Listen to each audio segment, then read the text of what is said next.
Olá, para o Diga Aí de hoje estamos com o Alexandre Magno, da empresa Arbimóvel.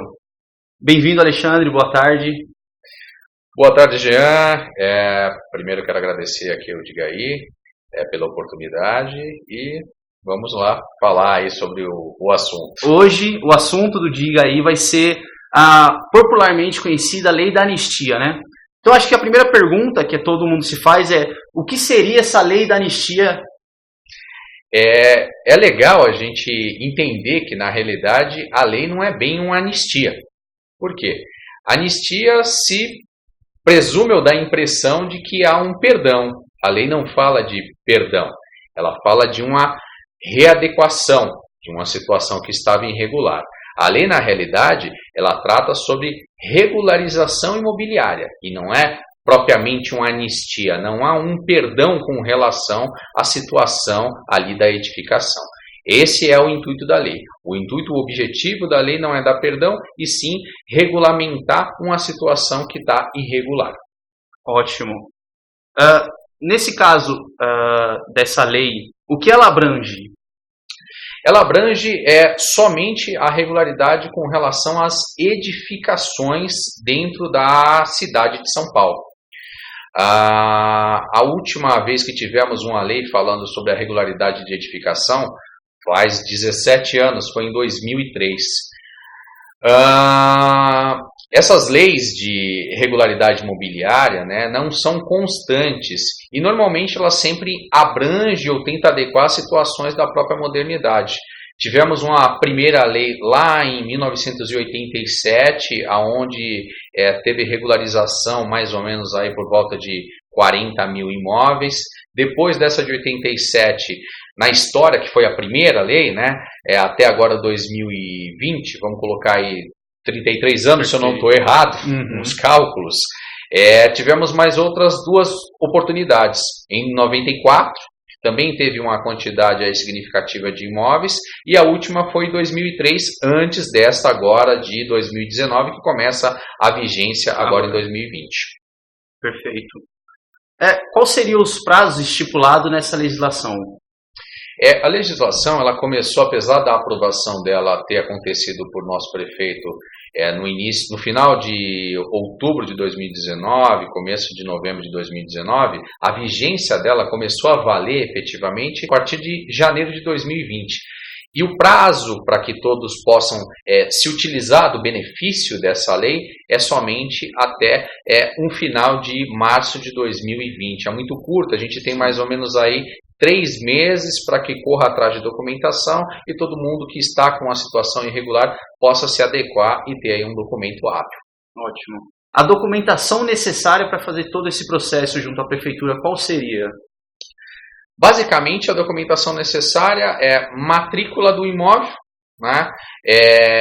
O cadastro perante a prefeitura, aquele número do SQL, que é o número que vem no carnê do IPTU, o carnê hoje em dia, na realidade, a folha, o espelho do IPTU, né? E dependendo da situação do imóvel, a planta do imóvel. Basicamente, são esses 3 documentos necessários para dar início aos processos com relação aí às adequações da lei de anistia. Como é que vai funcionar a planta para esse processo todo?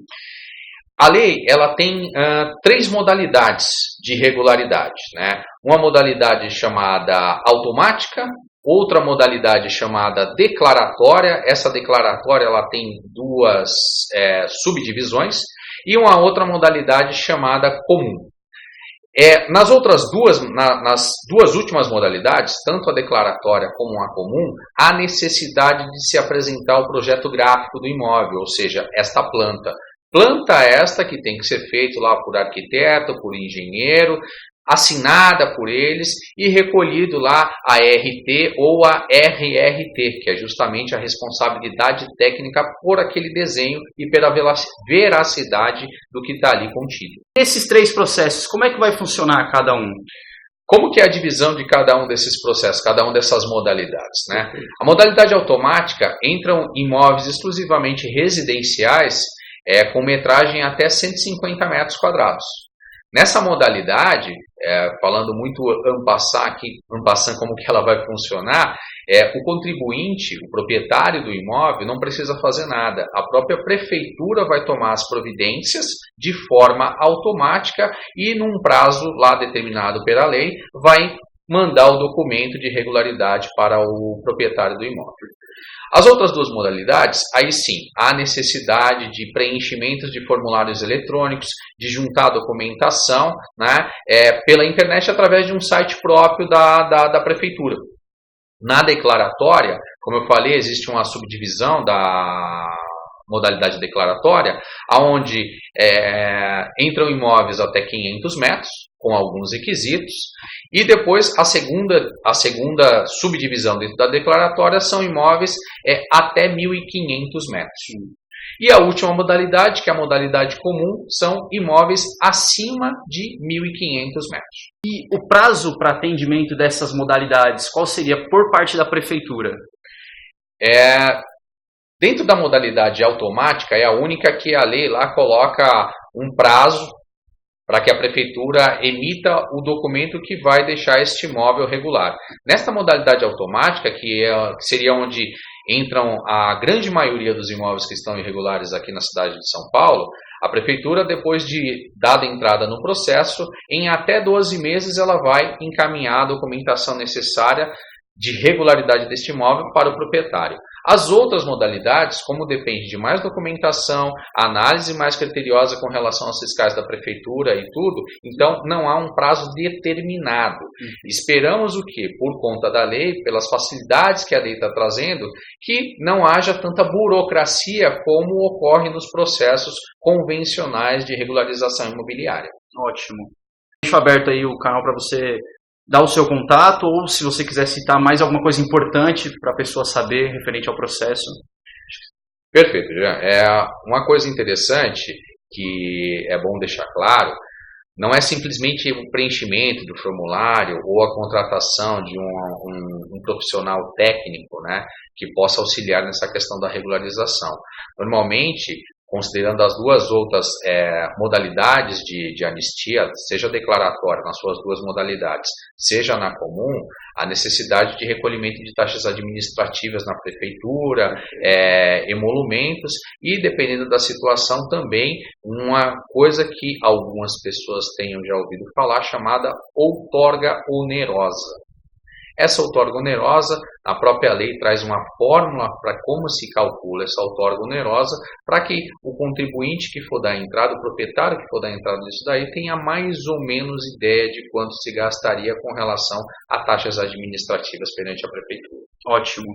Então, quem quiser fazer o processo para contatá-los, para ter essa toda assessoria aí da Arbimóvel. Bom, a Arbimóvel está com uma equipe multifuncional, uma força-tarefa, considerando o prazo aí que é muito curto da regularidade da imobiliária, né? Temos aí 3 meses para correr atrás de documento, para fazer planta de imóvel. Estamos lá disponíveis através do e-mail arbimóvel@arbimóvel.com.br ou no nosso telefone 3120 3027. E aí basta para que possamos verificar a situação do imóvel, se há necessidade ou não de regularização. Num primeiro momento, apenas informar o número do contribuinte. Somente isso. Ótimo. Eu agradeço muito a sua ajuda, né, esse esclarecimento sobre a legislação. E se quiser dizer mais alguma coisa... Nós agradecemos a oportunidade e ficamos disponíveis aí para qualquer tipo de situação. Muito obrigado. Então é isso, pessoal. Até a próxima.